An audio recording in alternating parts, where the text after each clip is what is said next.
చెప్పండి అన్నయ్య, త్వరలోనే ఎన్నికలు వస్తున్నాయి.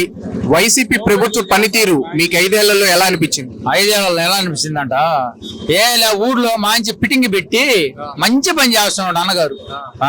అందుకోసం వీళ్ళైతే అట్టడి ఏం పట్టించుకోకుండా సదరంగా మామూలుగా పోతా ఉండింది. అది అంటే ఏ విషయంలో మీరు నిరుత్సాహం చెందారన్న? ఏముంది, ఈ ఊళ్ళో పోతే ఆ పార్టీలు ఓటేసినా కూడా ఆ పార్టీ మనిషి మన కాదు అనేది ఊళ్ళో ఫిట్టింగ్ పెట్టేది, గొడవలు పెట్టేది, పోలీసు వాళ్ళని పైకి పంపించేది, ఇదే గొడవలు. అందుకోసం తలకాయ నొప్పి పడుతుంది. అయితే ఈసారి రాష్ట్ర వ్యాప్తంగా ఏ పార్టీ అధికారంలోకి వస్తే ఇప్పుడు మీరు చెప్పిన సమస్యలు ఉండవంటారు? ఉండవు. అదే ఏ పార్టీ రావాలి? పార్టీ టీడీపీ రావాలా? ఏంటన్నా తెలుగుదేశం పార్టీ మీద అంత నమ్మకం ఏంటి? నమ్మకం అంటే వాళ్ళు అంత ముందుగా ఉన్నప్పుడు ఇవన్నీ పట్టించుకోవాలా. ఏం వాళ్ళ పార్టీ వాళ్ళ పనులు వాళ్ళు చేసుకుంటా, వాళ్ళ పార్టీకి వాళ్ళు ఉంటా, అవన్నీ మామూలుగా ఉండి.